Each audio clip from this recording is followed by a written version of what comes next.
Hi everyone, I'm Sam Moores. Welcome to the Car Chat podcast. And with us today we have Dan Redpath. Hello. Hi Sam. Hello. Can you tell the audience a little bit about sort of who you are, what you do?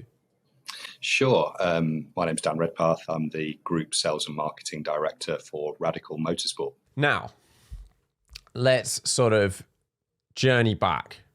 How did you get into all of this? Like, have you worked in car related stuff for a long time, or before that were you in something else? I have. No, I had. I've heard some of your other guests on here, and I'm sort of one of the very early starters. From being, I guess, around 1.5, 2 years old. Something was built into my DNA that said I was going to like cars, and started off with, sort of plastic pedal go-karts back in those early days, and tons of Matchbox cars, making traffic jams on bedroom carpets and whatnot, which then sort of flowered into owning a series of my own go-karts and racing those during my teens. Oh, cool. And I sort of, at the time, going to school, which would have been in the 90s, there was a trend for after school, go and do a gap year, then and go traveling, and then go to university. And for me, I'd been lucky enough to have traveled already by that point. And I knew that I wanted to go straight into auto. That's what excites me. I look forward to waking up every morning because of cars. And so I went for it. I got a degree that facilitated that, and then went straight in from uni into the auto industry. At that time, Jaguar Cars back in 2001 on their graduate program, which was a real proud moment. What a great brand to work for. It then became Jaguar Land Rover. They kind of merged together around about 2003-04. So great to have some exposure to the Land Rover brand at that time. Really fantastic products. Didn't think at that time I was going to like them. I was a young 20-something speed freak. And then and it was all about the 322 Range Rover. That was the coolest thing around in their product range. And it was actually the Defender TD5 that I fell in love with the most, strangely. And then 2006 came along, and a job came up at Aston Martin. And this was, sort of the pinnacle. For me, I would have been in my late 20s at that time. It was under the ownership of Ford, if you remember back to those days, and took the interview process and was successful, and started working for Aston back in 2006. And what were you doing? What did you apply for? I was the UK marketing executive. So the UK at that time was the biggest market, and my role was to do any product launches. It was to make sure that the dealer marketing plans were aligned with the headquarter plans and vice versa. And also running the customer, the prospect test drive days at Millbrook. So corralling kind of 7 or 8 Aston Martins and getting a bunch of lucky people who were in the buying process to come and try it in a private environment without speed limits. And obviously had a few goes myself just to appreciate the product. But that was the very first role. Of course, rude not to. So that was the first job, and then went through a blend of different commercial roles. I was then sales manager for the UK, so promotion, company car time. That was really exciting. 2010, that would have been. And straight into a 5-cylinder Ford Focus ST, sort of looked down the list. I was like, it took me about 3 seconds. I'll have one of those, thanks. And had a company, Aston Martin, a few years after that, had a Virage. So that was the V12, DB9 evolution, if you like, 510 horsepower V12. That is a 6 solid naturally aspirated bump up the range of car models to go from was it a Fiesta ST or Focus ST to a Virage? Focus ST. Yeah, right. And I think, again, rude not to, I think I'm fascinated by cars with interesting powertrains. 5 cylinders are something special, but a V12, nothing beats it. And so, when the opportunity came up, I was actually, me and my wife were expecting our first baby at that time. And it's like kind of just the car you do not choose when you've got a baby number one on the way, but I went for it anyway and dealt with the consequences at home. And I'm really glad I did it. It was a stunning ownership time. And then after UK sales manager for 3 years, went to live on the other side of the globe for Aston, 2 years in Shanghai, working for our sales company for China, and then straight on to Singapore. Both of those were comms roles. So 3 years in Singapore, covering the Asia Pacific region. So 5 in total in Asia. Asia Pacific was fantastic, dealing with a diverse range of around 15 countries from, Japan, the Philippines, South Korea, Australia, New Zealand, Thailand. That was a really sort of, wonderful chapter in my life and my family's life as well, because they were on the journey too. How do those markets differ? Let's say UK to more of the Asian market. How, one, like working in it, but also like how was it to be in those places? I mean, in terms of the personal life, China was quite tough to adjust to. Singapore, really easy. Great places for your children to experience those different cultures and languages, and that diversity is great to have had in my daughter's past. In terms of the professional side of life, China, I think, was as different as you can get from what we're used to in, on this side of the world, let's say. Incredibly fast-paced. An email is seen as slow. Okay. And so it's kind of WeChat which I suppose is a little bit like a great piece of kit. It's WhatsApp, Twitter, Instagram, and Facebook and Apple Pay all in one. And that's how things happen in China, through instant messaging and very rapid pace of commerce. Hierarchical too, making sure that it goes through the right people, the right chains of command and whatnot at the right time. Lots of etiquette to take care of. And in terms of the customers, at that time, so this would have been 2013 through 15, Aston was relatively new and also late to the party. So because of the speed, it'll be a lot different there now, 7 odd years later. At that time, we were trying to establish the concept of a Grand Tourer, which for us, we kind of just know what it is. Yeah. It's you're in your tuxedo and you drive from London to Monaco and pop out the other end and slide into the casino. Yeah. And that's Grand Touring kind of thing. But it didn't really mean a lot at that time over there. So there was a hell of a job to do to sort of build the brand and communicate what Aston was all about.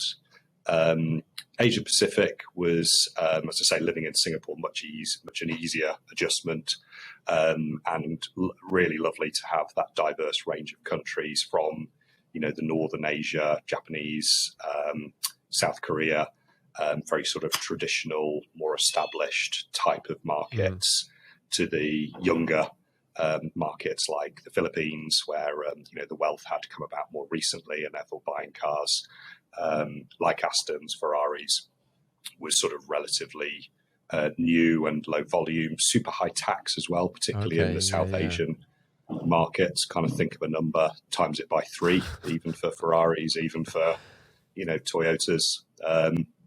And Australia, New Zealand, obviously very similar cultures and whatnot to the British market. Really interesting. Lots of time on a plane. Yeah.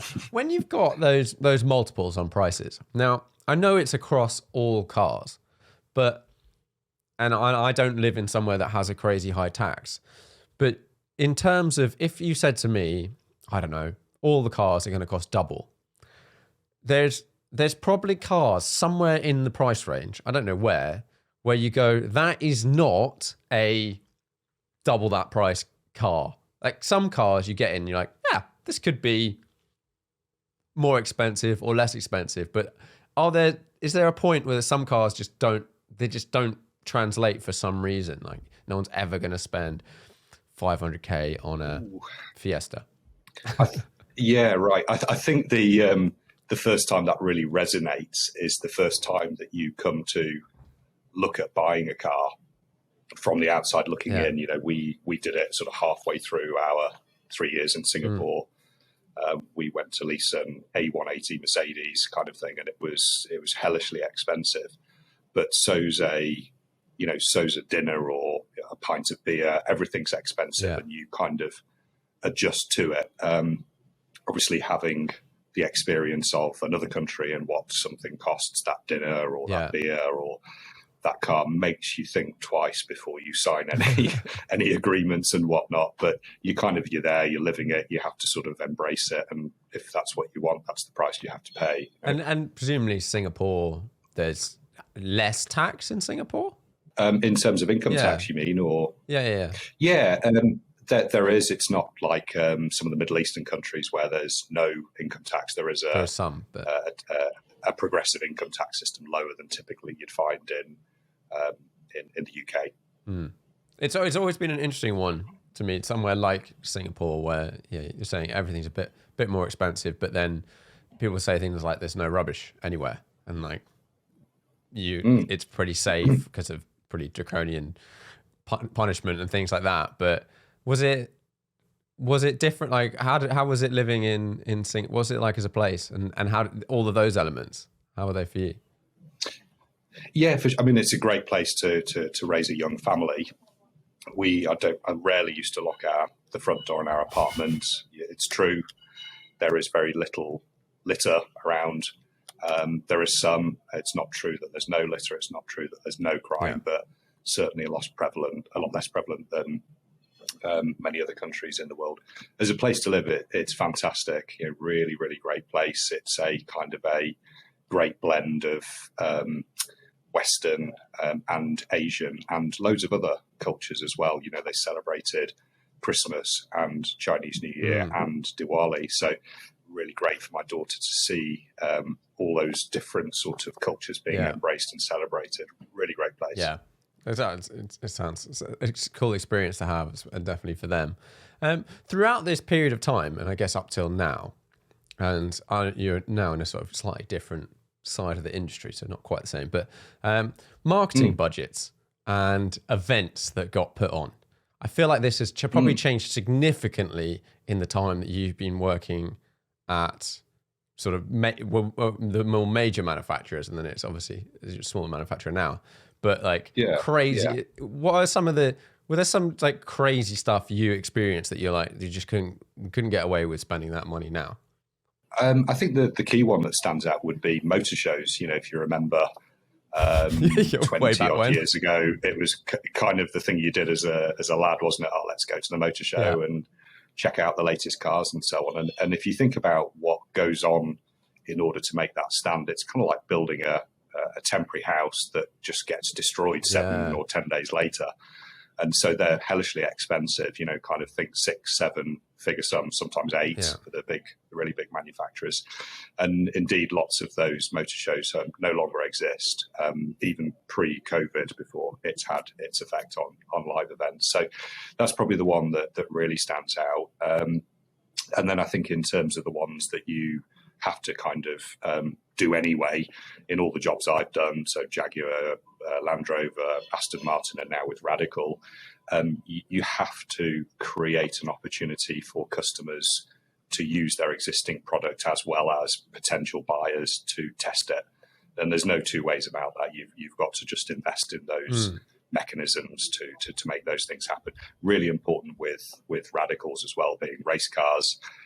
You have to sort of create the race series and the testing opportunities and whatnot, because it's not like a road car where you can just go for a blast on a Sunday ad hoc, off the hip, unplanned type of thing. So that's even more important in our segment right now.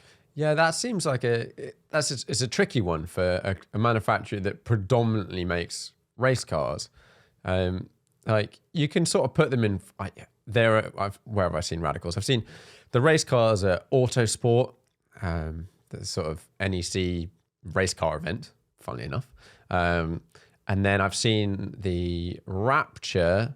I saw that at Goodwood. I think that was the first time I've seen a sort of Radical stand outside of actually a race weekend type thing. Which that must have been, when did you move to Radical? So that was January 2020. So I'd done 13 years at Aston by that time. I was coming up to my 40th birthday, fabulous time at Aston, like I say, particularly those years on the other side of the world. Had come back to England as a director of the company, and just had this kind of, I suppose, some like an itch, you could call it, something niggling in my mind that, do I want to be here for the rest of my life? And then, like happens regularly these days, sort of a LinkedIn tap that said, there's an opportunity, and it's always very mysterious. Never quite tell you what it's all about.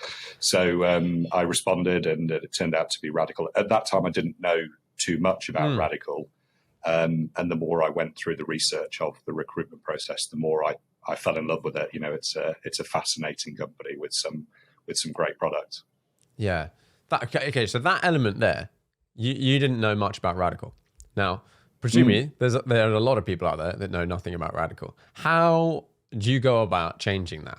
Like, what is the strategy for like a race car predominantly company to get more people to know, oh, okay, maybe I'll buy one of the road cars or one of the race cars, take it on track days to do some racing? Yeah, I mean, I think there's a brand awareness. I think one thing I've observed in my sort of just over 2 years with the company is that we seem to be this almost best kept secret in petrol head or motorsport segment, however you want to call it.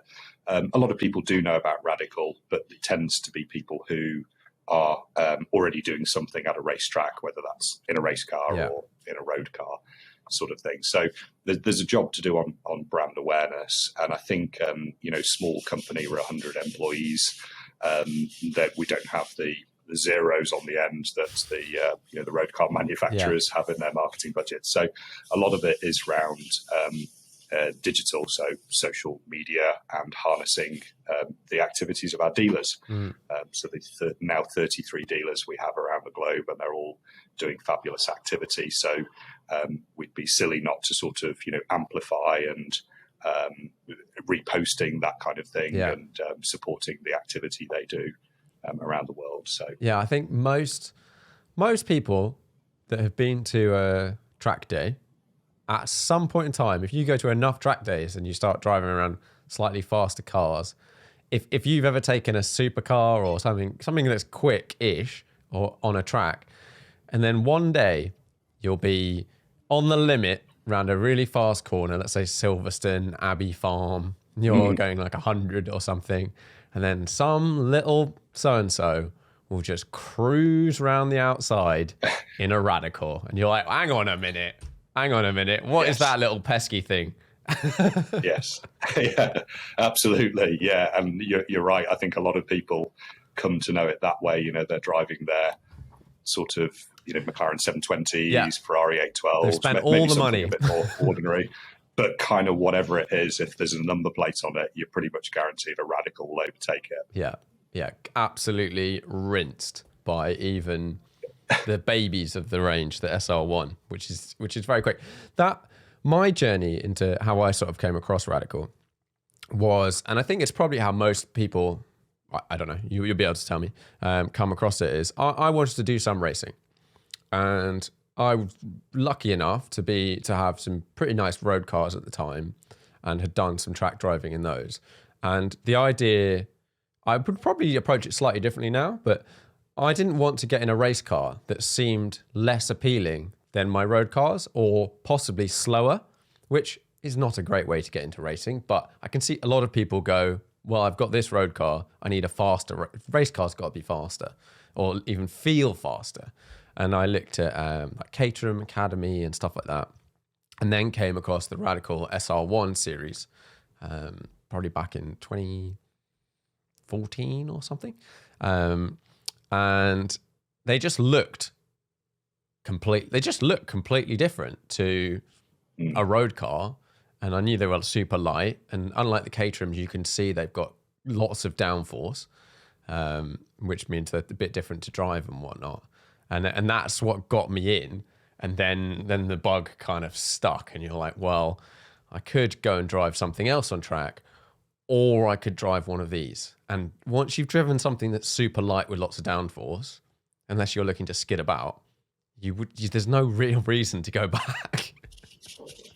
No, that's right. And I think, a lot of our owners are not dissimilar, Sam. They've got a handful of cars at least, and it's sort of the 720 becomes the car that they take out on the Sunday morning, last minute decision type of thing. But once they've tried the Radical, as you said, and that does happen a lot, the customers, the prospective buyers will arrive in that type of a car, a 720 or something of that kin, and almost a back-to-back, if you like. They've driven there in the 720, they've tried a Radical, and it's been designed specifically for a race circuit. It's a race car after all.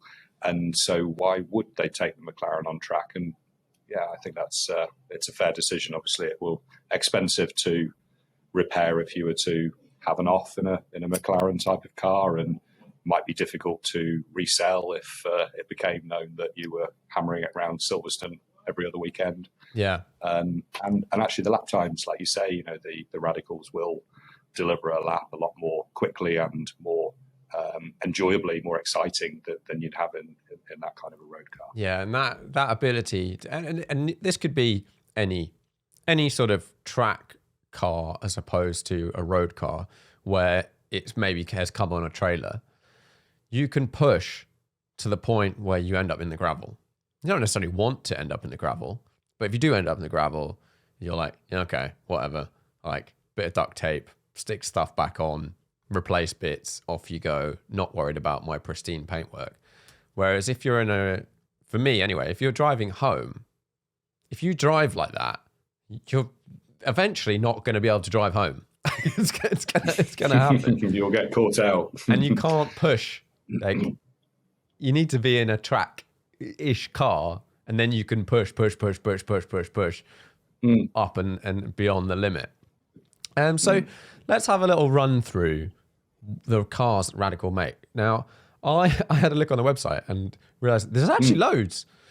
Yes. So you have the sort of the SR range, which starts, it's SR1. So that's what I had at the beginning. And that has evolved since. I think it's become a bit more of a friendly car to drive since mine. I've actually written down some specs to save your brain. I'm sure they're in there, but just in case. SR1, 182 horsepower, 490 kilos, apparently about 1.9 G. Now, is that 1.9 G on the sort of series tyre? Or is that on a slick? Yes, it would be. No, that would be on the Hankook tyre. So if you're doing the SR1 series, or I've got an SR1, but if you're doing the racing, there's two tyre options, aren't there? There's like a road, it's sort of a roady, slicky type thing, and then a wet. Yes. Now, I remember when I had my SR1, people were like, if you put slicks on it, there was a point where it would be faster, not all around the circuit, than an SR3 because it had loads less aero. So in a straight line, an SR1 on slicks is really fast. It's a quick car, and the entry point of the range. But it depends which circuit. If it's a longer legged circuit like a Monza, then that type of thing comes into play, and could be an advantage, let's say. Yeah, but anyway, if you have and then you go up the range, so you get a 3, and they're 226 horsepower, 0 to 60, 3.1 seconds, and they'll do about 2.3 G around a corner. And that goes, I think that figure goes, I feel like I've seen more than that, but that's top, like flat out.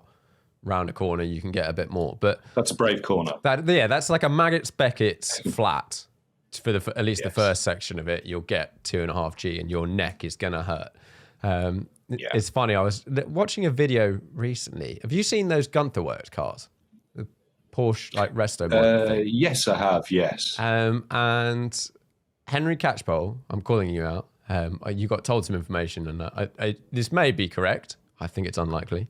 But he said at one point, he was like, this car can corner up to 3G.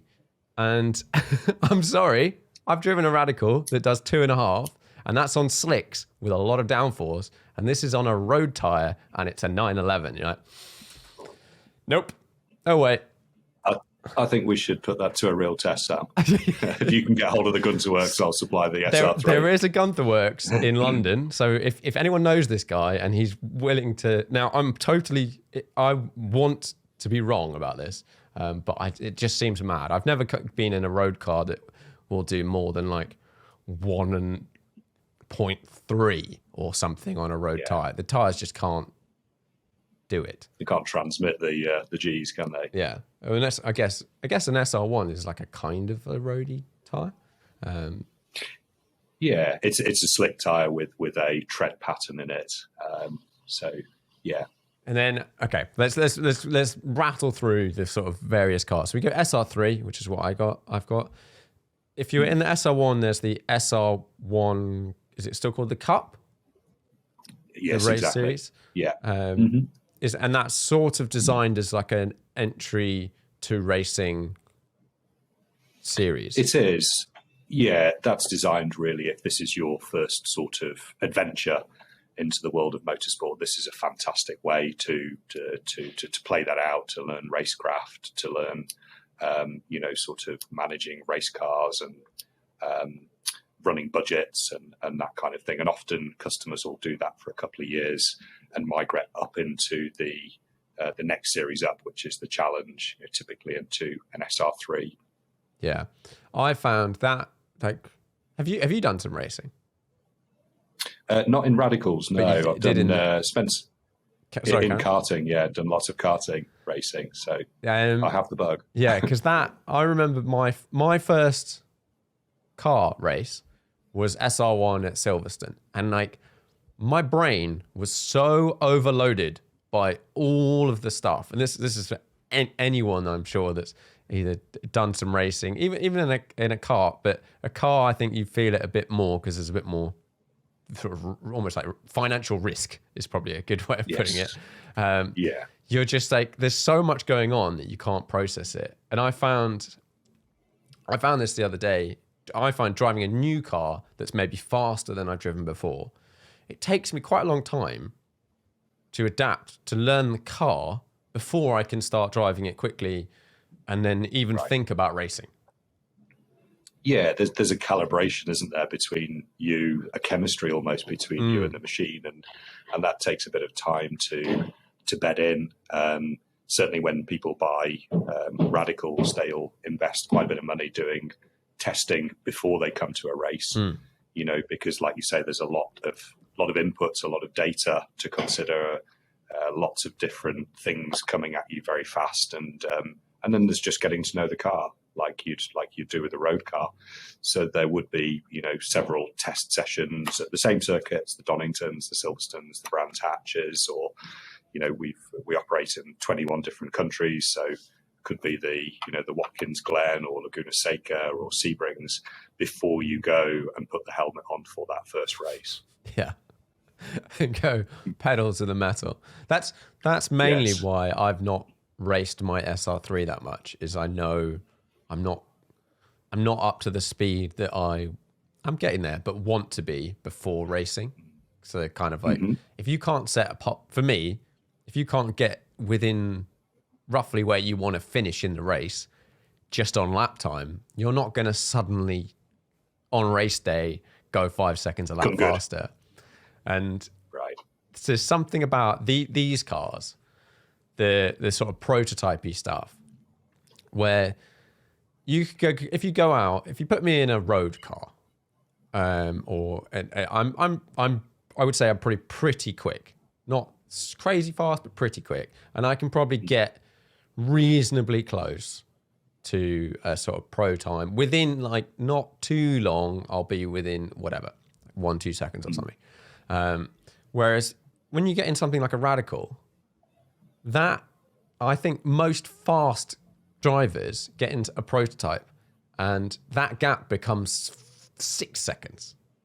Like, it does, yeah. And I think one of the great things about Radical, the product itself, is that it's quite approachable. It's quite easy to get into a flow.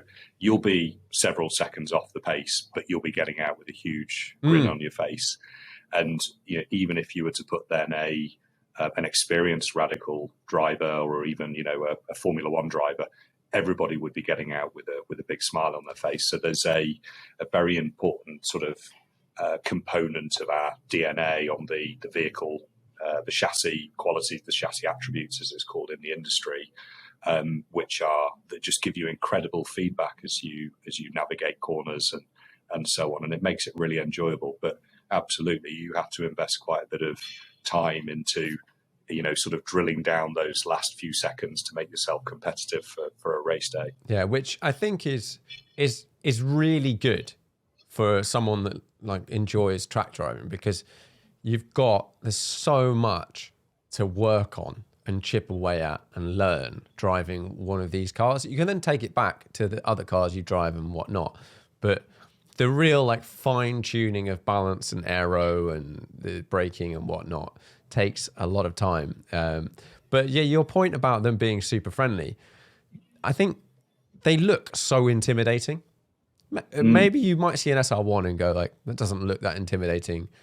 But by the time you get to SR10 or something like that, even an SR3, there's so much wing downforce tire going on that I think a lot of people go, this is going to be a nightmare to drive. And there's these sort of, there's these myths around what driving an aero car is like, of which I think we can say that most of them are incorrect.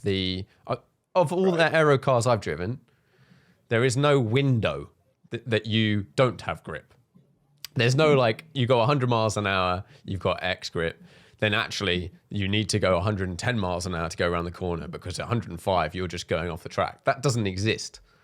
It's progressive. It's super progressive. And that was one of the things I think when I went up from my SR1 to SR3, that you just get, it was actually just a better car, but it was friendly, more grip, faster, but there was nothing about it that you're like, oh yeah, this is crazy. Those cars, you can put the power down. Even in the SR10, I drove the other day, once it's warmed up, you can put the power down. So it's not this crazy, in the wet, different, but they're not these crazy things. They are very fast, but they are really friendly to drive as well. Yeah, absolutely. We were talking when we met, when you drove the SR10, about road cars that spin wheels in fourth gear. Yeah. And that not being very enjoyable, right? So yes, there's this sort of art of learning your Radical, mastering your Radical, chipping down on the lap times, but it doesn't mean that the first few times you drive it, you're really struggling and not enjoying things. You'll enjoy it from day zero, no question. And everyone comes out, like you said, everyone comes out of the car and they're like, oh, that was amazing. And then probably the best thing for a lot of people is to not, you can show them a lap time because it will still be quick. It's still a Radical. It's still going to be quicker than a road car. But maybe just don't tell them necessarily what the pro time is, because they'll come out and go, oh, I was driving really fast. And you're like, well, you were, but it can go a lot faster. Yeah. Right, and a lot of people will invest in a driver coach, and they'll look at obviously the car's got a data module. So when you've come in, you've done a few laps, you can plug the laptop in and look at all sorts of different data points, and the driver coach can read it really well and say, hey, you're braking too early, too late, you're coming on the power too early, too late. In addition, there's a camera on the car, so they can overlay the actual camera footage of your drive with the graphs they're looking at. But and then part of that process often is that the driver coach will set a reference lap, and that's when your ego normally takes a little bit of a dent. A massive dent. Or I know an example of something that people talk about as an interesting one would be, let's say, Spa. And I reckon, I don't know about the SR10, but the SR3, Eau Rouge, that set of corners is flat. And yes, it's quite an easy flat in a 3. Like it comfortably does it. But to do that for the first time, if you're not used to those sorts of cars, so useful to have maybe put in the driver coach in the car, which cars do not drive as well with 2 people in as in 1. It's much nicer driving with 1 person than 2, especially when they're that light. And then your driver coach will go around, we'll just stick it flat, and you're like, oh, that's how you do it. that's how you do it. Your point about the aim system and the camera and stuff like that, that is so useful, even on a track day when technically you're not allowed to time, so no timing was done or whatever. But if it's built into your car, I'm just going to say it probably will still work. I think you're right. Possibly. So you may have some idea. But yeah, it's interesting. Have you driven the full range or a bunch of the cars? No, the opportunities to drive them, it's a lot less often than it would be working for a road car manufacturer. Yeah, totally. I've spent most time with SR1, which I really like it. It's a very sort of easy car. That, like, as I say, they're all easy to get to know, but this one in particular, quite a delicate driving style. You know, if anybody's driven a Formula Ford, it's a little bit like that. Sort of needs some very minimal inputs and huge respect for weight transfers as you brake and go through corners. Yeah, one thing I noticed about my SR1, and this might have changed with, I think that it's got a bit more aero now, is you could, if you like slammed on the brakes without like sort of nudging it a little bit, the weight transfer would be so fast that you could not quite lift the rear wheels off, but you could basically, they're kind of lifting up, and then a lot of people experience this kind of skipping sensation at the back of the car. Whereas the 3, it just doesn't do that. It's got more downforce, and you can just hammer the brakes at like whatever, just smash them. And I think that's usually the biggest adjustment, isn't it? You know, you may remember to your, even going from the SR1 to the SR3 in your case, but the first time you get into this type of a car, it's the braking that requires the most adjustment. It's just, hang on a second, it's not, my brain's telling me I shouldn't be braking this late on, the 100-meter marker, when in the Ferrari I was braking at 250 meters. It takes some getting used to. That's one of the things I've seen. Like a few people go out for passenger laps, and I've taken some people out occasionally, and they've been there on the day driving around in a car, like you said, braking at 300 meters, 200 meters, and you're still on the beans till 100, and then you smash on the brakes, or don't even brake. Just nudge it and then turn it in. And that's when people, they're normally trying to like smash their way through the pedal box on the other side. Yes.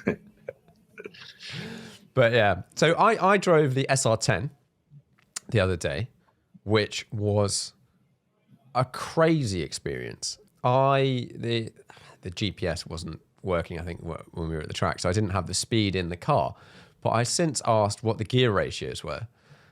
So that I could have a look at my footage and see how fast I was actually going. I think it was probably a good idea I didn't know how fast I was going, because at the top of 5th, I think you're doing 150.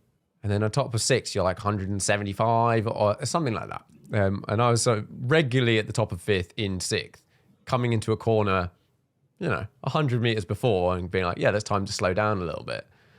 And then you just pile it in and off you go, and round you go around the corner. But it was probably like not having the speedo means you don't think I'm going around this corner at 125 miles an hour, or I'm about to brake and I'm not sure how the braking's going to go and it's 160 miles an hour. Like, it's completely bonkers. Yeah, you lose that reference, don't you? Your mind is on other things, and it's when you come back and look at video footage, and then you sort of I suppose impress yourself that, oh wow, actually that was well into 3 figures. Which, if you think road cars these days, obviously it's never been legal in this country to do 3 figures, but even in places like Germany, difficult because of road conditions, roadworks, congestions, and that type of thing. So it's not it's not that often any of us spend time up at those sort of triple digit speeds. Yeah, especially in a corner. Right. So the SR10, when did the SR10 come out? So that was right at the tail end of 2020. So we'd been developing the SR10 just in the lead up to the COVID pandemic. And obviously, as we all sort of went to work from home offices and spare bedrooms and whatnot in the March of 2020, we, Radical, we had to sort of, as a senior team, decide whether to put the SR10 on ice or finish off we'd done most of the development by that time, finish off the development and take it to market. And we decided to go bullish. We decided for the latter. The intel we had from our customers and dealers around the world at that time was that they were actually more time rich.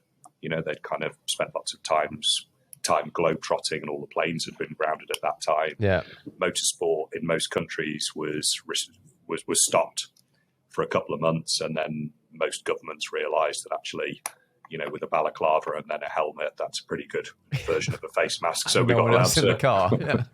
Right, exactly.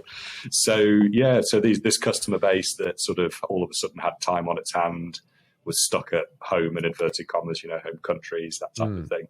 So the intel was telling us it was actually the right time to launch the car. So it was tough. You know, we were the senior team was doing it from home offices, spare bedrooms, that kind of thing. The engineers were out on the track, and but we made it work like the rest of the world. And so it was right at the tail, December 2020, the first chassis came off the line and became the fastest selling Radical in our history.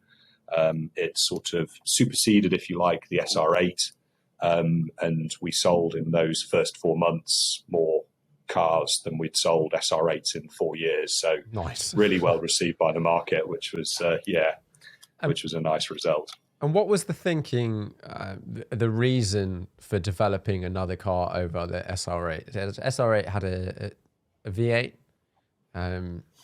Yeah, right. It's a hand-built V8. We make it here in Peterborough. It's a jewel of an engine. It's you know, I said earlier on, didn't you? I'm fascinated by powertrains, and that's one of the greats.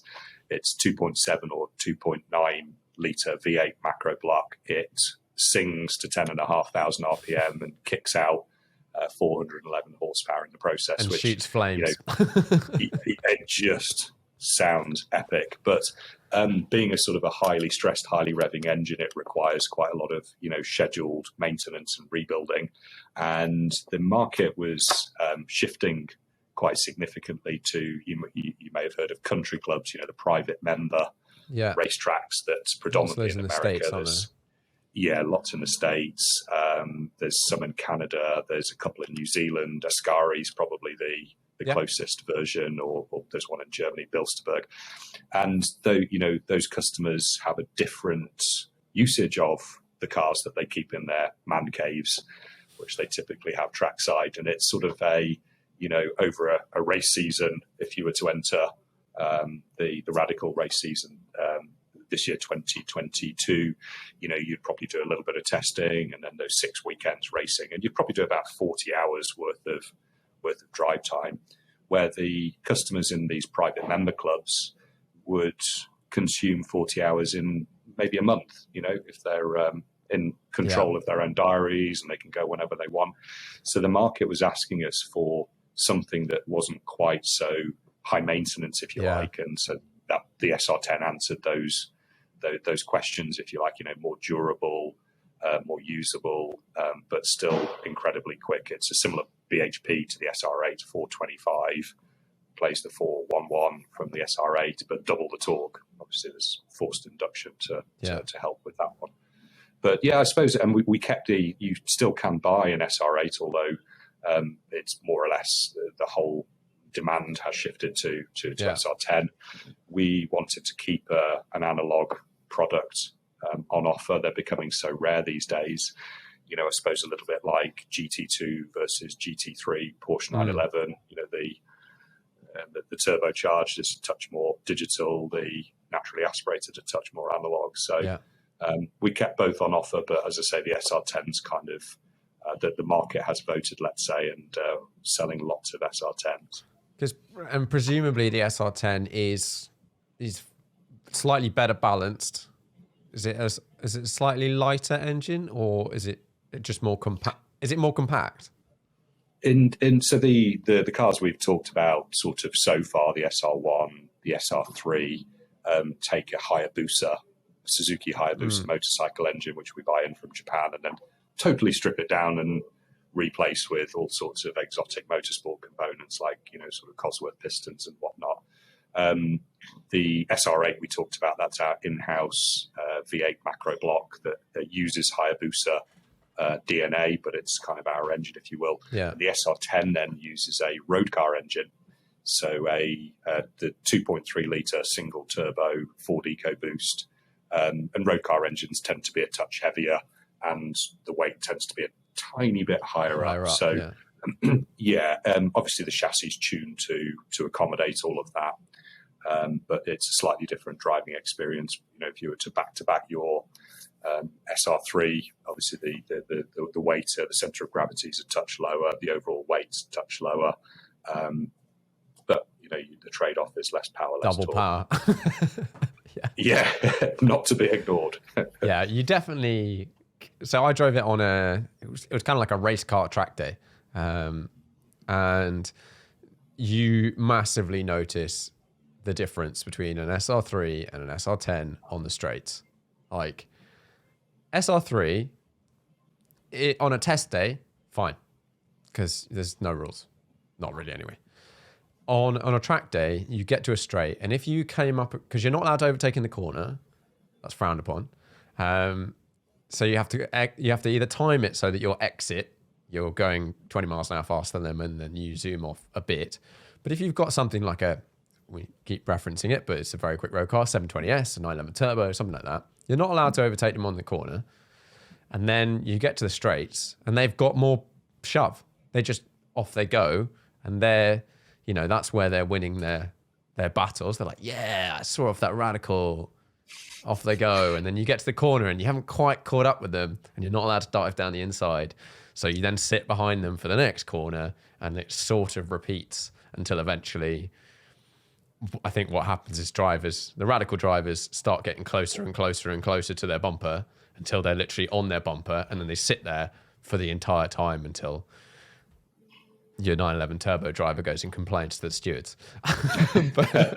but in the SR10, you can come out of the corner and then you can just put your foot down, and you've got the same horsepower power to weight ratio or more than most fast road cars, and off you go.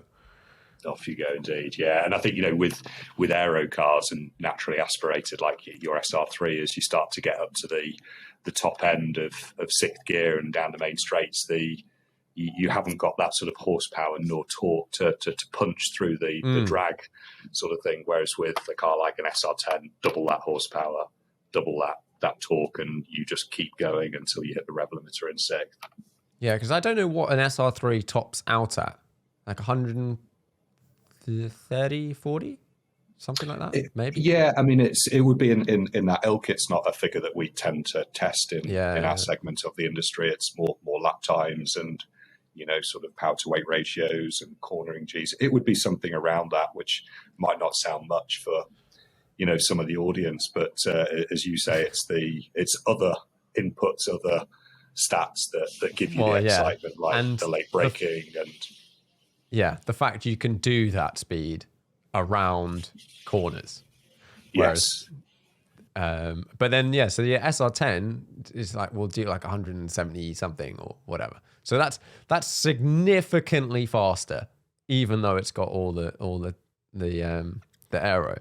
Yeah. So those are the SR cars, of which I massively enjoyed driving the SR10. I thought it was weird how it took me a while to sort of get used to driving kind of someone else's car. So you're like, I don't want to prang it, so I'm going to drive really sensibly, and then get used to the powertrain. And I think when you get in another car that's in theory significantly faster than previous ones you've driven, you're like, okay, they've told me that it's got these various engine maps. I think the bottom one is is, I don't know, 50% of the boost or something versus the top, something like that. And then you've got traction control. So you start in like really conservative, and then you slowly wind it off, and by the end of the day, you're just like full everything. And actually it's very comfortable and sensible to drive as long as you've got the tires warmed up. But yeah, it's crazy things. So we got the SR range, and then you got the is it the RX range, RXC cars? RXC. Are you selling? So there's a variety, aren't there? How are those doing at the moment? They're smaller volume. It's the flagship car. The SR models for sure. If I just across from me here is the production line, and it's dominated by the SR product. RXC you can have in a fixed head, so it looks a bit like a Le Mans car, with gull wing doors, or a Spider version, which looks a little bit more like the SR cars. It's a 3.5 litre bi-turbo V6, again 40k boost product. So, sort of very, very powerful 650 horsepower in standard trim, 654 actually in standard trim, but that's not really pushing the engine, and customers can have that upgraded to bigger numbers. We've just done one for a good customer of ours from South Australia in his RXC Spider up to 850 horsepower. Why not? I would do that, totally do that. And do you think the reason, what leads the sales? Do you think, is it, because I know that SR3 you can race in a lot of places. Presumably SR10 you can also now race in a lot of places. Yes, And then the RX cars, it's slightly different. Yeah, I think in terms of the sales, there's obviously the dealer network. A little bit different in motorsports industry to have a dealer network. A lot of other race car OEMs will have one or two or three distributors, they would normally call them. We have 33, so that gives us a gearing, a much bigger global reach, sees us in 21 different countries. And obviously that's a big component of the sales, a big piece of that jigsaw, if you like. I think, the product itself, obviously, you're an owner, the experience, the excitement that you get from the product, it's all the same car that you're racing against. So it's not who's got the biggest pockets, to buy the whatever car because it's more expensive than the other car. It's really, really close and competitive and exciting racing. And I think also there's the lifestyle, the camaraderie you would have with your opponents in the paddock. You're seeing these people sort of, at least 6 times a year and sharing that excitement with them. And that develops really strong friendships. And I think also because of the global reach, our customers are kind of quite mobile anyway, and they have the opportunity to race in other Radical series. So, if you remember the customer who was with us at Snetterton, Darrell, 16-year-old guy who just had a very successful stint in karting in the UK, moving up into SR1 and going out to the Philippines next week to do some racing with our dealer over there. Or, a lot of the American customers love coming over for some of the iconic tracks over on this side of the globe, like Brands Hatch or, Spa or Zandvoort, that kind of thing. So it does open up a huge range of possibilities. I'm going on a business trip this weekend to Dubai, and there's a Radical race on, and I could take part in that. So it's it's a really sort of wide-ranging community built on basically having huge excitement and huge fun. And do the dealers in each region do they organise all the racing and stuff like that? Typically speaking, there's 12, 13 different Radical race series around the globe across 4 different continents. We organise 3 of them, so the 2 in the UK and the US series, and then the other 9 or 10 are organised by our dealer partners. Yeah, that's really cool, being able to drop in a different country, and whether you need to hire a car or whatever, and then be amongst that group of people. And there's something very good about racing a one make series. Like, yes, it just cuts the rubbish. Like, okay, every now and then. And Radical, I would say, are pretty good for not releasing too many updates, or too many, not because the cars are developed and whatever, and they work great, so it's not like they break.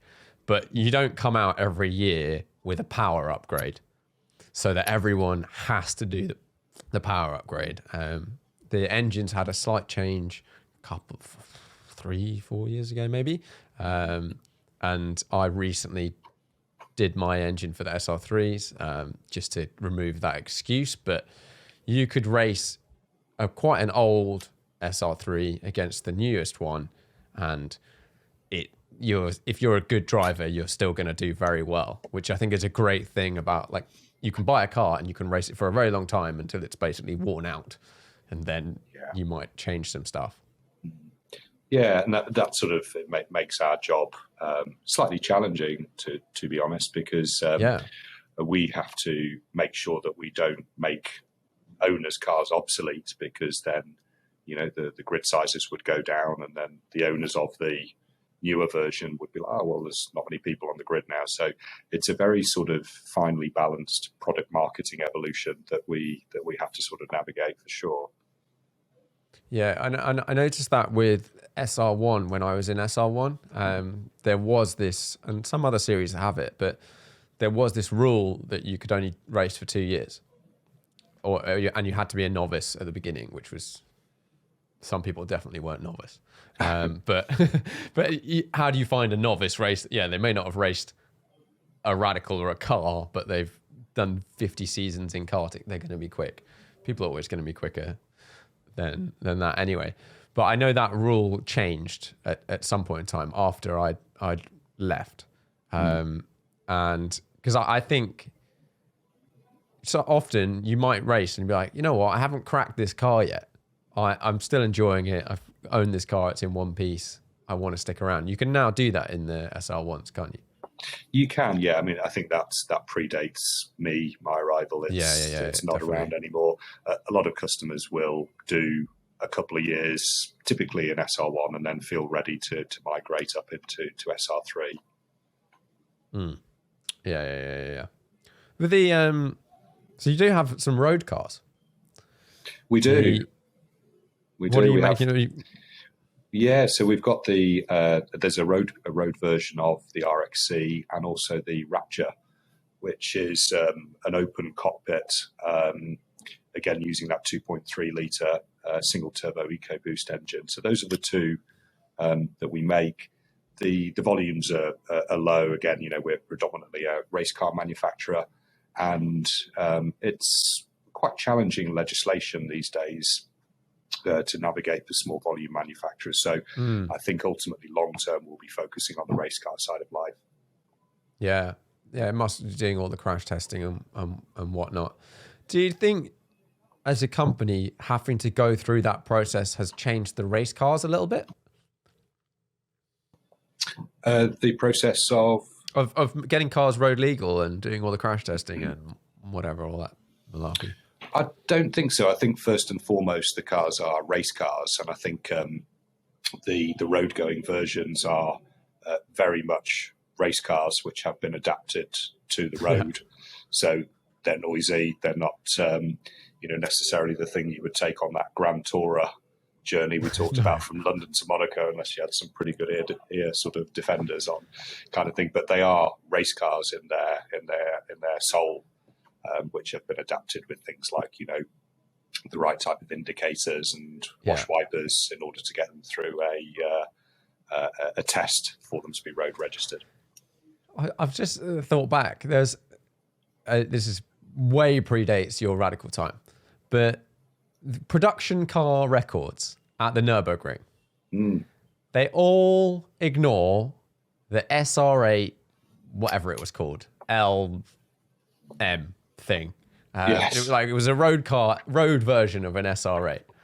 Like, presumably, Radical's like, no, that's our record. You still have, I can't remember what the time was. It was like 6:40 something or whatever. It was obviously going to be really fast. Do you think we're going to see another Radical Nürburgring time? Possibly. I mean, it's the company's 25th anniversary this year, so we've got a few things up our sleeve. But yeah, for sure, if you look on YouTube, that's definitely the most viewed Radical video out there, and it's an incredible one to watch. You can hear the V8 that I was talking about earlier, really doing its stuff around the Nordschleife. Yeah, absolutely smashing it round. Yeah, it's an interesting one. I think anyone that's driven a race car, or particularly, let's say, a Radical, as having done that, there's no part of me that goes, I want to drive that on the road. Now, I'm sure the road cars are slightly different, because they have to be, but like all the stuff that makes it great would make it an awful road car. Like, it's so low, all of that stuff. Yeah, I mean, I hear what you're saying. Some people just are, I suppose, besotted with the brand and just want something that, away from those 6 weekends a year, gives them the thrill and the excitement. And I guess also, there is something about, let's say, driving to a track day in the car, driving around, doing some laps, come back home. I've only ever seen one RXC GT, I guess it was, on the road. And it was in Monaco ages ago. It was a black one. And it just cruised past. And you're like, whoa, this is totally different to everything else. Like, what the hell? They look pretty mad out there. So that's sort of, we run through the ladders and whatnot and all that sort of thing. How do you get, if you're a prospective customer or someone's interested in, driving a Radical, what is available for them to sort of try them out and stuff? Depends where you are in the world. Obviously, if you're in one of the 21 countries where we're represented, you would make contact with the local representative who would, start to have conversation with you about what you. Often people will start off thinking they want a particular Radical, and it won't be the one that they end up buying. Yeah. So there's some guidance to do you try and nudge them up. No, not at all. Not at all. Almost kept a straight face. Yeah, no, of course not. We make sure they buy the right product, because we know that it'll be a journey. It's a ladder after all. So we just get them onto the right start point. And what's available? It's obviously a little bit different to gonna test drive a road car. Some things are similar. There are opportunities to test drive the cars. Often in motorsport, that involves paying a fee. No sort of different for us. And you would then sort of, spend a couple of hours driving the car. My advice to a customer would be to have at least half of a day, if not a full day. It's worth having that upfront investment to make sure it's the right decision, because it is more than just a product. It's a lifestyle that you're buying into. So, yeah, that side of it, I think, if you are going to get a car and you are going to start racing, the series that we've mentioned and talked about, I've met so many great people in it, and some of my close friends race in it, and there's an element that is not, this is not why I did it, but if you want to meet a bunch of like serious business people, go race a Radical for a season. Chances are there's a certain bunch of people that are willing to spend lots of money, because racing is expensive, for a season of sitting in a car, and you win. What do you win? If you win, you get a cup and a hat. Like, you don't get a prize, like prize money, and you get the kudos and whatnot, but it's a lot of fun. And you meet like loads of interesting people, a massive variety doing sure. it, and then For sure. you get to hang out with them. Yeah, right. And a lot of our customers are business owners and have owned businesses, still own businesses. They're normally quite interesting people to spend time with. So yeah, the whole paddock. If you think it's moving across these different weekends, both the staff, the Radical staff, and the customers and the race teams which support the customers spend a lot of time together, and it becomes quite a close community. It's certainly a great lifestyle. Yeah, and it removes the element of sort of ego. Like, let's say it's a track day, not Radical related or whatever. You can turn up in your fancy car and you can drive around and whatever. But like, if you're racing and you turn up with a massive ego and you come last, everyone else on the grid is going to be like, yeah, you came last, mate. Like, it's a great leveler of like, there's no replacement for, time in the car and whatnot. And all that stuff just gets put aside. And I'm sure there might be a little bit of banter as well for the guy who does come of course. Last, but yeah, couldn't possibly comment on that. Yeah, and it's my experience. It's actually all about finding. You don't have to be competing for top spot. I mean, ideally that's where you end up, but it's all about having a race, and the grids are generally quite big. So you're going to have 3-4 people that you're close to, and you're racing them all the time. So you might beat them one weekend, they might beat you the next weekend, even if that's down at 13, 14, 15, and over time and years and whatever, you slowly move up. That's definitely a huge part of it.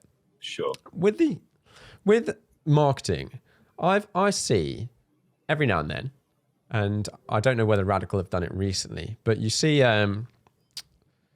various manufacturers, Radical including, giving cars to, or not necessarily giving cars to, giving a drive, whether it's a season or something, to, it could be a journalist, could be an influencer.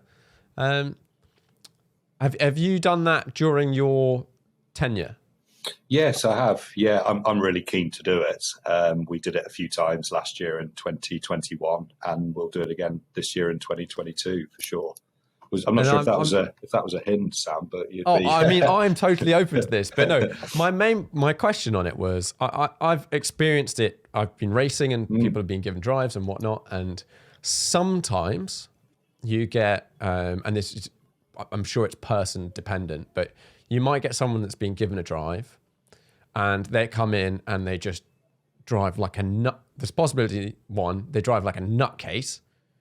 And they maybe they're young. This also just happens with young drivers that are being paid for by someone else. They just come in and they go mental and they don't care, which financially is probably quite expensive for you guys if they crash a lot. Yes. And then let's say we've got the two scenarios. I'm sure there's other ones, a magazine or some sort of influencer type social media platform, or maybe a celebrity. Have you been able to sort of directly attribute sales to, let's say, a magazine? It's a monthly little bit of column about them being racing, or influencers, they might do some videos about it. Is that quite difficult to track? Yeah, I mean, you're up into the realms of the very top of the funnel, the upper funnel kind of thing, and I'm sure there's the odd anecdote here and there of the guy who saw the YouTube video and went straight to buy the car. Often it tends to be several inputs rather than just one read of Motorsport magazine or the one view of the YouTube channel. It'll be several over time that catch your attention and start those seeds germinating in your mind that this could be something for you. So that type of thing's more upper funnel brand awareness as opposed to, converting an interest into a sale. And then doing something like a season. I don't understand why anyone pays for anyone to do racing. Like, obviously, I understand what you guys do, but you always see all these cars that are branded up, and it's always the business of the person that owns the car, or it's their mate, and they sponsor each other's cars because fundamentally, like a marketing spend from a big company on racing. Some people might argue it's great business. I think business to business, as in you meet other people. That makes, I can see how that makes a lot of sense. But generally it's a way of allocating marketing budget from that company into racing. Right. But committing, let's say, you know, to someone for a season is a big spend for a company like Radical, isn't it? It is. And, you know, I think the first thing we have to do when we're looking at this is, you know, obviously we look at which geography we're interested in. We look at which type of audience we think we want to go and pursue, if you like. And then we sort of shortlist different media partners who we could work with. And then the really difficult bit comes when we have to then look at who's actually got a racing license, because if they don't have a racing license, they can't race. So actually it becomes quite a, you know, a very sort of quick process of once we've decided geography and the media partners, often then you whittle down to two or three people. Yeah, so normally two or three people would be on the shortlist, if you like. Then you're into diaries, obviously. People like yourself have all sorts of exciting opportunities, so the stars don't always align in the calendars. Yeah, no, it's something that we want to make sure we continue to do, because we sort of want to communicate the lifestyle, the products, and the racing. Yeah, I think it's, and like I said, it's reaching those people. Do you have a sort of target market that you're really aiming to get sort of more growth in at the moment? Interesting question. I think so. The 21 countries where we're represented at the moment, the big hitter in that is the US, and 2/3 of everything we make in Peterborough heads across the pond to the States. Just over 90% of everything we make in Peterborough is exported. So we're a great kind of export case study for the Foreign Commonwealth Office. In terms of markets that obviously the US is really important to us, but all of the existing markets are important, and we're always sort of on the lookout, shall we say, you know, analysing data, checking out race series for areas where we're not yet represented, but there could be some potential there. You know, an example might be somewhere like Japan, where there's tons of racetracks, there's lots of petrol heads, they have an affinity to British products, you know, or Central and South America is another region we're investigating at the moment. Yeah, that's and how do they sort of, let's say UK, US, how do those markets sort of differ? Well, I think in terms the biggest difference would be the use of the product. You know, the country club phenomenon in the States, which kind of like, I suppose, being a member of a golf club, you pay your joining fee, then you pay your dues, and you can kind of use it as much as you want with some restrictions here or there. That would be the biggest sort of differentiator. The geography plays a part too. You know, for us to organise 6 races in the UK, you kind of Alton Park up in the northwest of the country down to Brands Hatch in the southeast. What's that? Maybe a 4-hour drive, but the tracks in the States are all huge, vast distances. So then, you know, obviously that's a bigger commitment for the race teams and the customers to do it. And they do it. It's just it's a bigger investment. That's a significant difference, actually. Like you said, distance between racetracks. In the UK, all the race teams are based, not all of them, but pretty much, you know, Silverstone-esque area. And they can get to most racetracks within a couple of hours and then back to base and go home. I can imagine logistically, if it's, I don't know, coast to coast in the States, like that's no small thing. That's a big drive. Yeah, I mean, I was in Sebring in Florida in November for the final race of our US series, and you know, we had Canadian customers driven down. So imagine that, you know, from Ontario down to Florida. That's a big drive. Yeah, that's it. So do you get, in the States, do you get like a one track series, or like much I smaller see. series? Yeah, you would have, if you were a member of a country club, often they have their own kind of race series at the home track.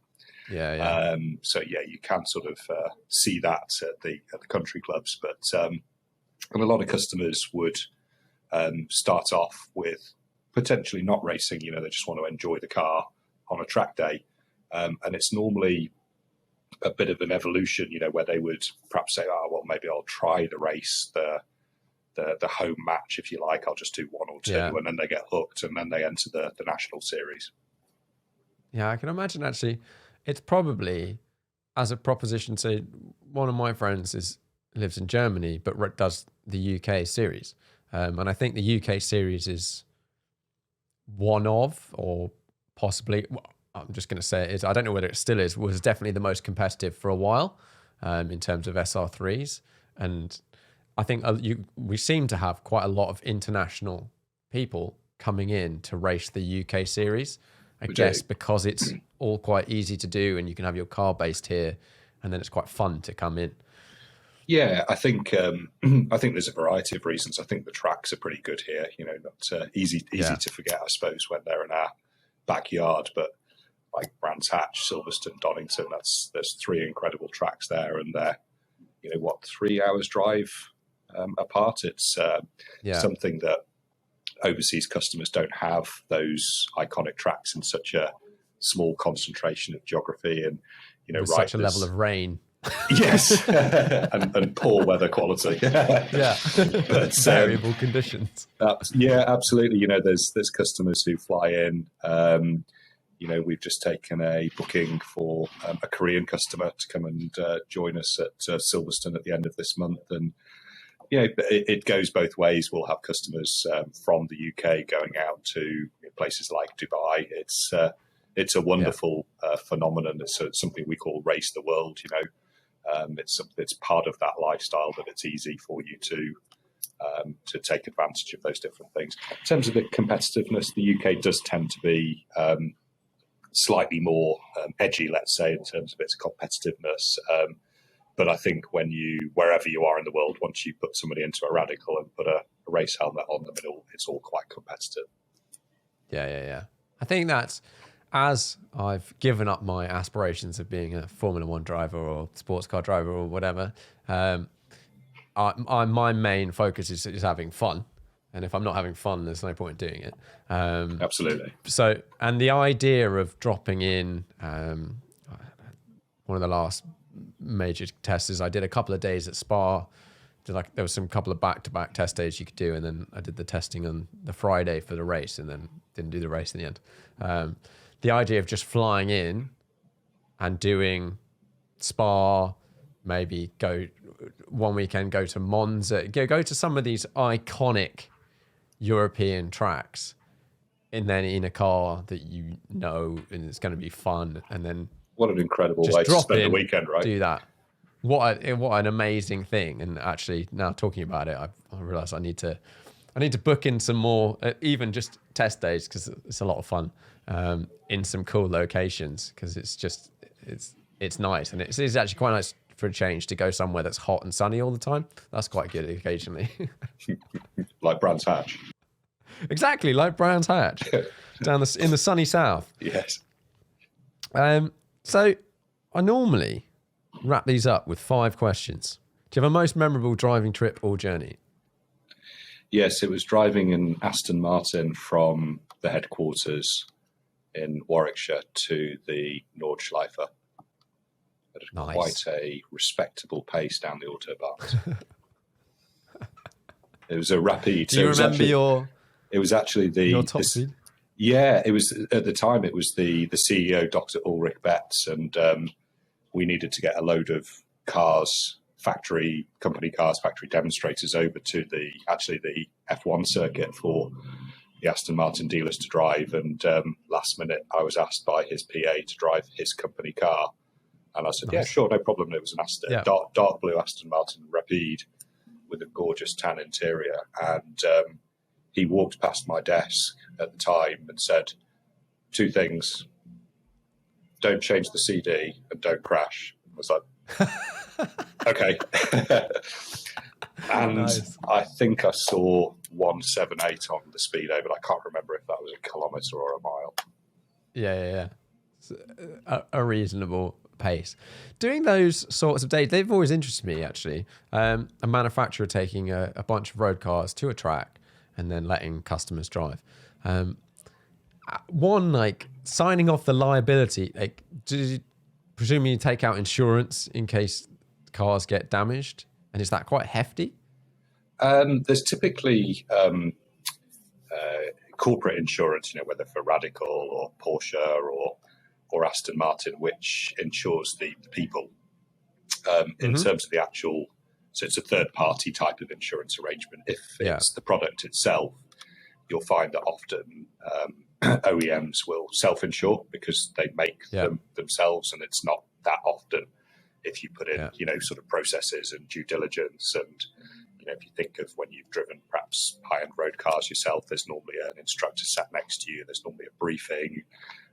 There's several sort of steps to make sure that it remains safe. So it's rare that you see accidents. And so, it'll often be self-insured by manufacturers. Okay. That makes a lot of sense, because replacing a bumper for Radical is a lot cheaper than if you're not Radical. And then that's always been an interesting one. I think the amount of track time you get is normally, I found, and I feel like this is calculated, it's limited to, not on when I came from Radical, that was like fill your boots, that was great. But if you do it with a manufacturer, you get enough laps, you get to experience the car, but not enough laps that you start to like get comfortable and start pushing. That calibration we talked about, that chemistry. Yeah. Exactly. Yeah. Well, we like to, make sure that when anybody drives our cars, there's enough time to get the chemistry going. Yeah. And it takes time to get used to it and get in with it and whatnot. Have you, one job I do not envy is being in the passenger seat instructing. Like, that seems like a horrific job. I really, I mean, personally speaking, I love it. I like anything that involves speed, skiing or being a passenger or a driver in a car or anything like that. I think it's, you've got to have a pretty strong stomach as well. If you're not in control of the G-forces, it sort of can give you a bit of motion nausea but I love it. I just like anything that's to do with speed. I quite enjoy being a passenger. The idea of coaching someone or who you may have never met before, that I've seen that, heard of that going wrong enough, and I guess it's all down to like people management at the end of the day. The better coaches, the more you do it, the better you get, like setting expectations and being like, no, this is not a joke. Yes. Do what I say and you'll go faster. Yeah. But yeah, and I guess, those guys, they do it. That's their profession, isn't it? And they tend to represent different brands. One day they'll be working for Radical, another day they'll be working for another manufacturer. But typically speaking, they'll have their kind of portfolio of 3 or 4 or 5 brands, which means they get to know not only the staff behind those brands, but also the products. And I think that goes a long way in terms of then being able to get the best out of the people in the driver's seat and coaching and guiding them and sometimes slowing them down. Yeah. It's you get these various sort of track special stuff. I've seen days, whether it's, McLaren, Ferrari, Aston, everyone does it, where they've got their own race cars that are not race cars now, and drivers that go out, and the lap times that get put in a road car nowadays, the fast road stuff is so fast in a straight line, and they're not slow in a corner, that someone go out who just bought your 720, they could do like 180 miles an hour And I think it's so easy to forget that you're going 180 miles an hour. Yes, particularly when you're on a racetrack, right? And I think, you know, cars, modern road cars these days, obviously there's, it's not like the cars that we've been driving, you know, 20 or even 10 years ago. Everything seems to have got more powerful and faster as far as a road car goes. And I don't know, personally, I think that there's more to having an exciting drive than I did 180 on its own. Yeah. You know, there's lots of other inputs, lots of other visceral experiences that make it exciting. It's sort of, I think that's like a box ticking thing. You do it once, or whatever, and you go, yeah, that's step one. Now I've done that. Let's work on all of the other things. If you could drive one car for the rest of your life, I really need to change how I write this. You've got two cars, one unlimited value, whatever, and then you've got £500 for something else. Wow. Okay. Okay, so the unlimited value would be a Porsche 911 993 Carrera S.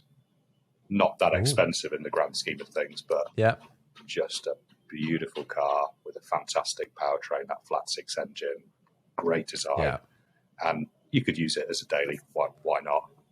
You'd get some. I feel like 993 is starting to sort of come into its thing now. I see a 993 and I'm like, yeah. Whereas like 10 years ago, it's like, nah, just an old, so that middle bit of the Porsche bit. It's aged well. But they seem to really coming in. It's definitely aged well, for sure.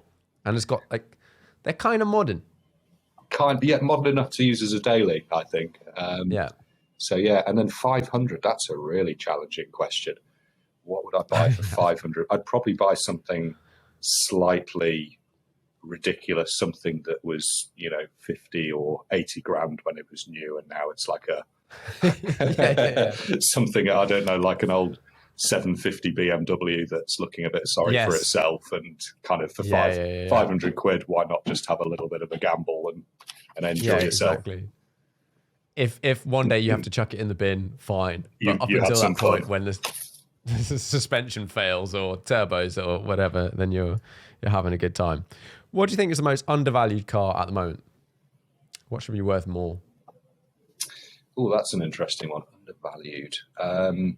So we're talking now in terms of anything at all, right? Blank canvas question.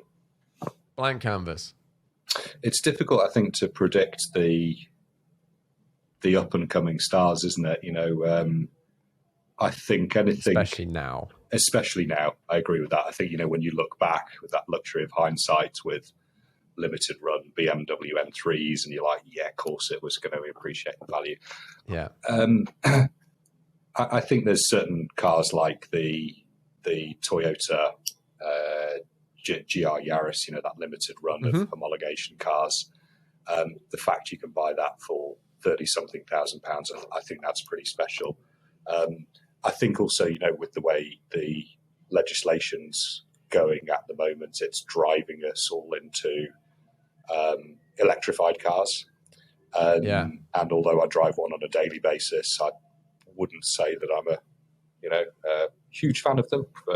Prefer the combustion engine. But I think in the mix of all that, I think there's something really special in where Radical sits in the in the ecosystem, if you like. It's a haven for petrol heads.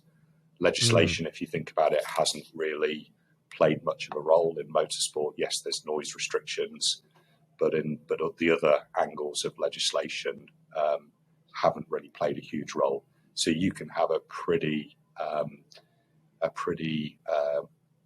unfiltered petrol head experience in a Radical, and that would be one of my nominations. That's an interesting point. I don't really thought about that. Like, race cars are kind of, well, they are. They're not road cars, so they don't have to pass the road car rules. From a powertrain point of view, over time, do you think this change will affect the Radical cars or not massively? I think it will. I think my personal view is that I think there's more to come. I don't think this story's quite yet unfolded in full.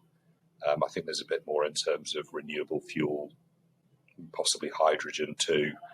And then you look at things like the capacity of electricity grids. If all of us were driving EVs and there was, everyone had 2 per household, and the grid just couldn't support it. So, there's already a limitation that you can forecast in it there. So I think let's see how that plays out. As far as Radical is concerned right now, we value that sort of haven, that sort of safe place we have in terms of combustion engines. And for the foreseeable future, you'll certainly see some form of combustion engine powering a Radical. Yeah. And presumably with race cars, one, you could run on hydrogen. You like synthetic renewable fuels, like you said. I think at the moment you can make them, but they're very expensive. But if you run race cars, you're generally running race fuel, which is also very expensive. So, and you're not using loads and loads and loads and loads of it because it's 10 days a year or something. So actually, I think motorsport would probably be, and it sort of has been a little bit, the way we'll see that first. There was the Porsche Super Cup were meant to be running on a sort of eco renewable synthetic fuel, I think, but I don't think they've started yet. I think they were meant to and they haven't. But that definitely looks like a space. What EV do you have? So I've got one now and one on order. So I'm temporarily driving a Polestar 2, and then the one that's on order, which will become my permanent car, is a BMW i4 M50. How's the Polestar? It's okay. It's not my kind of a car, let's say. It's so for anybody who's a Polestar expert, it's the long range single motor version. So it's quick enough, but it's not perhaps as quick as I'd like it to be. So I'm quite looking forward to the i4 M50 turning up. That's got, I think, 500 and something horsepower, which is a bit more my kind of number. And lots of torque. Lots of torque. You've had a few interesting sort of daily-ish cars, haven't you, of that ilk? Yeah, I mean, I think this is my first sort of foray into electric. It's the first EV. Before this, I had one of the last generation, a 2019 335 diesel Touring, which is an awesome engine, an awesome powertrain, loads of torque. Yeah. I think the torque experience in an EV is unusual to begin with because it's maximum torque at any time, at any speed. Yeah. And that's, obviously torque in a combustion engine changes through the rev range. It's a function of how fast the engine's spinning. And again, that's part of the reason why I like the combustion engine, because it's another, skill, if you like, to make sure that if I need to navigate maggots or I'm looking to overtake that truck or whatever, then I need to think about what gear and what engine speed and whatnot. Whereas the EV, it is kind of, that one makes it go faster and that one makes it go slower. Yeah, it does remove that part of your brain that if you like to think about these things and engage with driving, it does slowly remove all of these things over time. And we definitely have this at the moment where people worry, they're like, oh, drivers aren't paying attention. It's like, well, yeah, cars are getting more boring. Like, driving is getting more boring. Like, we're going to need the car to stop you driving into stuff because there's nothing to do. Yeah, completely agree with that. I think, I do 83 miles each way, so I'm doing 166 miles a day. Luckily, most of it's on national speed limits, so you can sort of make a bit of progress. But it's a nice time for me to catch up with my family, my friends, listen to Spotify.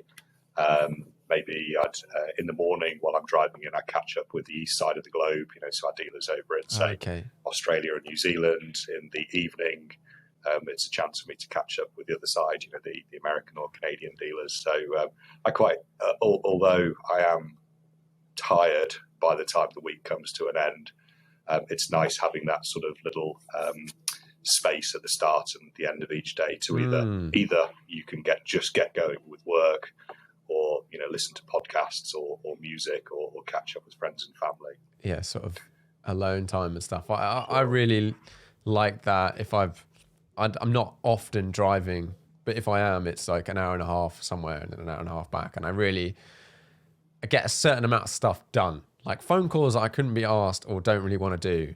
If I'm in a car for an hour and a half, I'm going to do the phone calls because like you're in a car for an hour and a half. Absolutely. Home insurance or something like that. Yeah, exactly. All that stuff. You must do an insane amount of miles a year. I've never calculated it, but yes, it would be 166 a day. It's and then not insane. I mean, I travel a bit too, obviously when there aren't COVID restrictions. I'm not always in this country. But and I think we were talking there about the cars have become less interesting. That's where we started to, and I think that's because I do those big miles that actually I really want something that's going to engage me on those journeys, but also something that actually, if I do want to just listen to Spotify or phone my dad or my mum, that you can cruise along and it not be too involving, too intrusive. Yeah, I found myself slowly, I used to want a car that would do everything. It was like really engaging, but also you could cruise and whatever. And the reality is there's always a compromise. You're never going to have the one in the middle that does everything as well as the extremes. And I was listening to a podcast this morning and they were talking about the amount of time you actually sort of drive for driving's sake, almost like for fun. And for me, it's very rarely I go out just to drive. That's really rare. Often it might be the 10 minutes at the end of a long journey. That's like the country road, windy. That's quite fun before I get somewhere. But I've been slogging for all that time. So actually, I think it is quite rare for drivers these days to just be driving for fun. So you need this other element. And I think I'm finding that I want something most of the time that's just comfy. It's got the tech and will munch miles and maybe has a slightly fruity engine for a bit of sound enjoyment and whatnot. But that, and then on the flip side, for the rare times that you do or you're going to an event or whatever, have something that's a bit more crazy but less in the middle.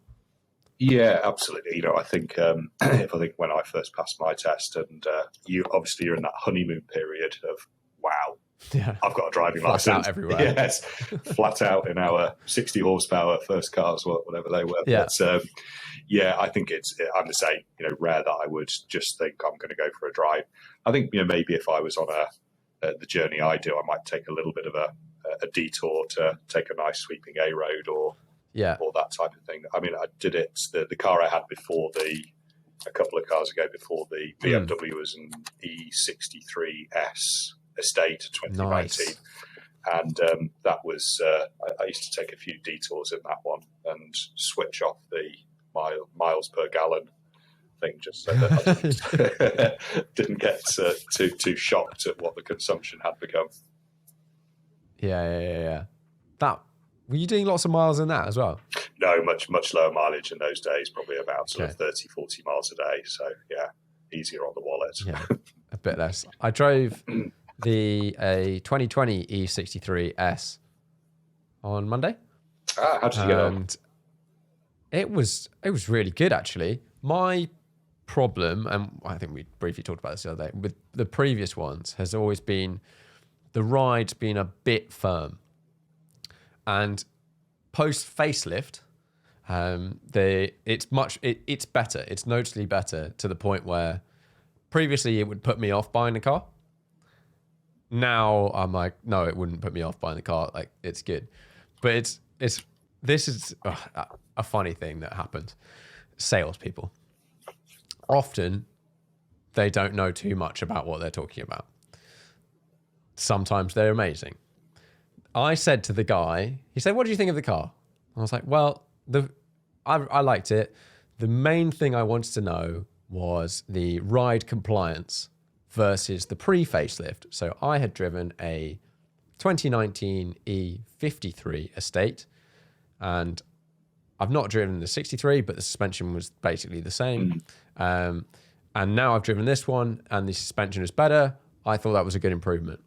And his response to that was, the thing about the E53 is it's four-wheel drive. Right. As though the 63 isn't. And that's, I said, and so is the 63. At which point he then said, yeah, but you can put it into two-wheel drive.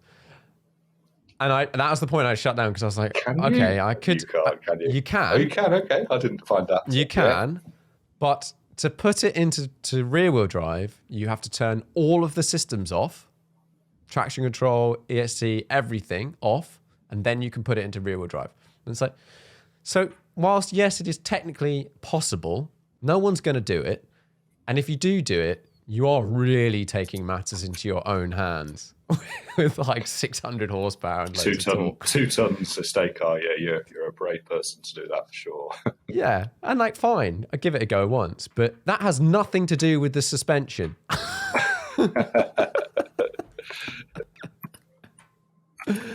But yeah, I've sort of stopped talking to salespeople about cars, because unless they particularly seem like a real, they're in deep.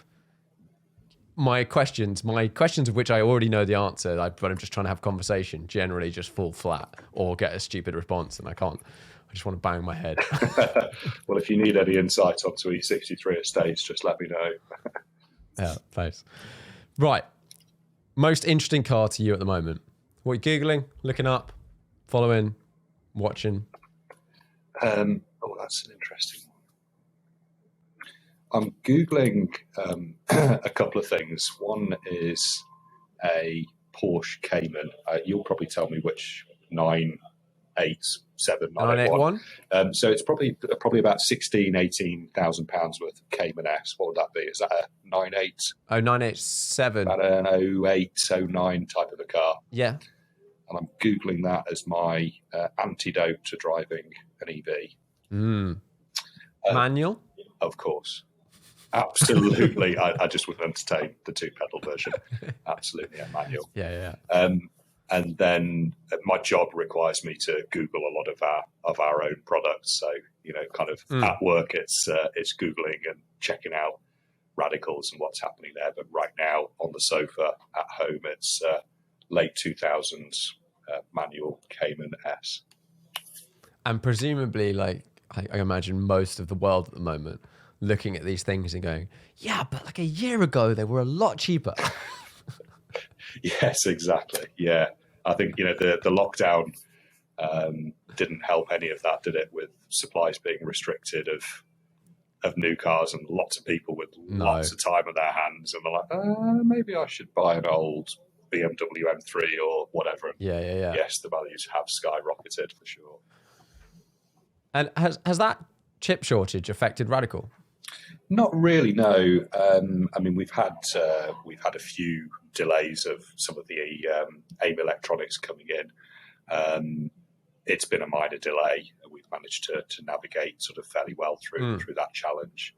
I think we've got some of the challenges that most of the rest of the world is dealing with: delays to inbound logistics. And it's the same boats that are all sort of delayed around the world that then delay your outbound logistics. So you've got our customers who are waiting for their new car and really excited to get it, and then get really frustrated when the outbound logistics to get it to the other side of the world get delayed. But you didn't have any cars on that VW Group boat that sank the other day, did you? No, we didn't. No.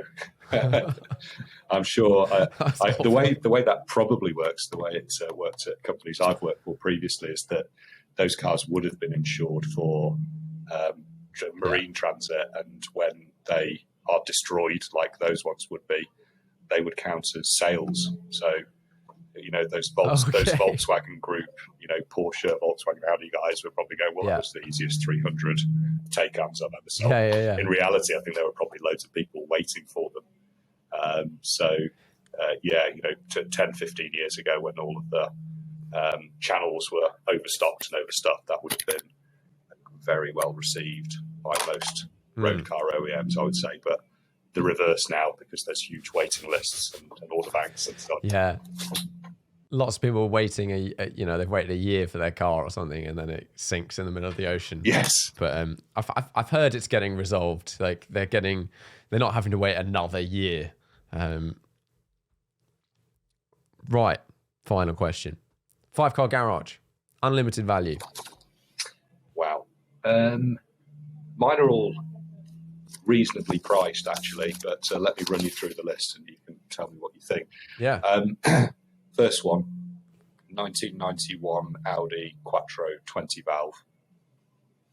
Nice. One of those cars that a lot of my cars you'll sort of probably pick up on this, but they're sort of from my earlier part of my life, and it was normally somebody, uncle, friends, dad had one, and those ones seem to have just made the biggest impression on me, and they're sort of the ones that I would most like to have. So that's the first one.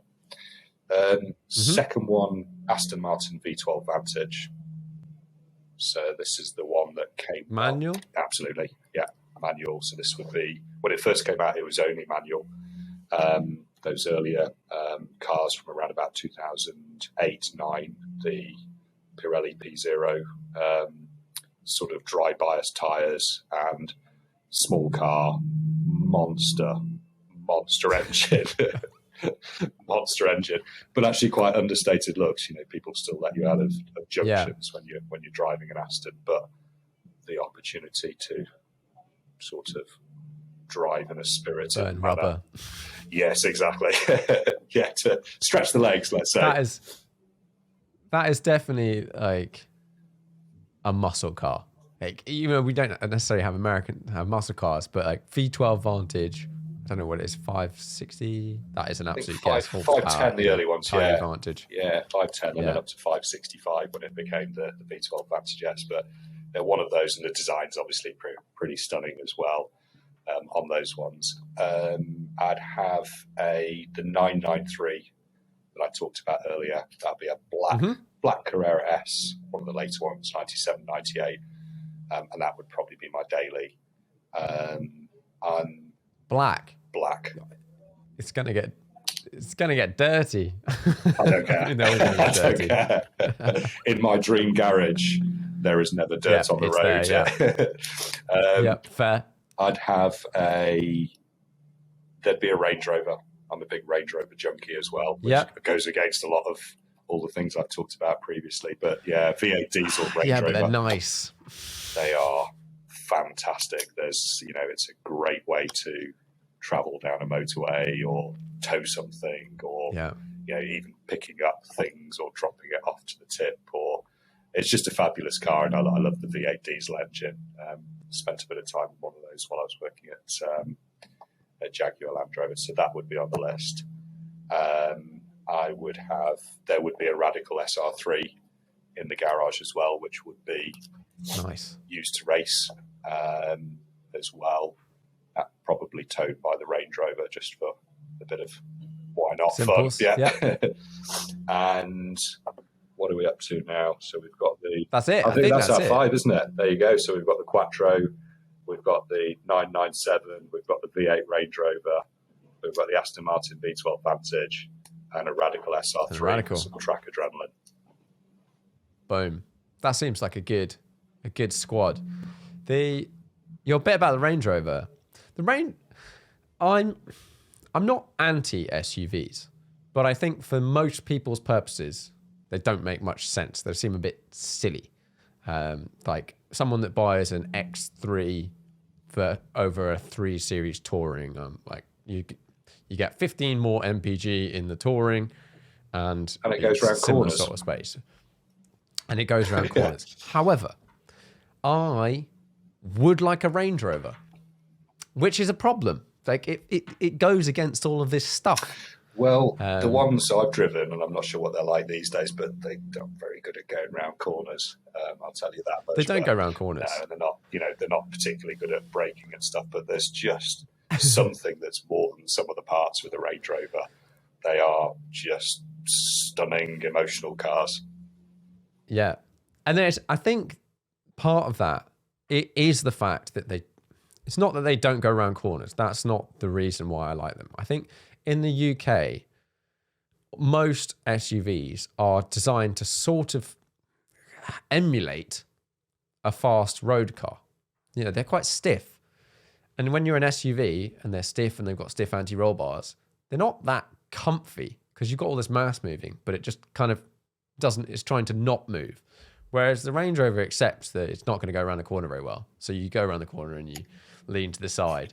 But when you cruise down a road, it just like wafts down the road and it's lovely.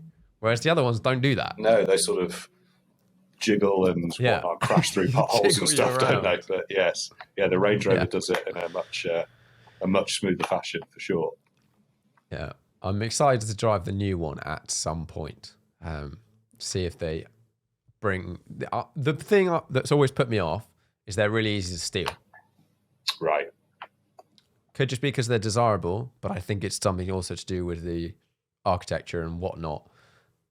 Everyone seems to have a steering wheel lock on their modern car, which would put me off buying an expensive car. I hear what you're saying, and I think Range Rover, I've heard that too. But I think any modern car, I've certainly got a steering lock, which having returned from Singapore, not having locked my front door for 3 years, whatever it was, and had a C63 estate that had a few stolen. Nobody ever managed it, but they tried a few times, so I got one of those enormous metal. Oh, really? I forget. I think it's a disc lock, which I still use now on the Polestar that I'm driving. But it's not the great experience to have to put this huge piece of metal on and off every day. But I guess it's a sign of the times. Yeah. Is that a right faff to do, or is it not actually that bad? Do you leave it in the boot or whatever? A right faff, to be honest. It's sort of, if it's in the boot, you're sort of shuttling it into the boot, and I tend to just put it in the passenger footwell and try not to think what would happen. If I did roll the car, how hard would it hit my head? I don't think about that. I think about I'm too lazy to put it in the boot, so it's going to go in the passenger footwell. Yeah, or slamming on the brakes, or any of these things, just destroying the interior. Yes. Oh well. Is what it is. Well, thanks very much for coming on the podcast, and thanks for letting me drive the SR10. I very much enjoyed that. That was wicked. Yeah, no, it's been fabulous to host you at Snetterton in the SR10, and really great fun today. Thank you.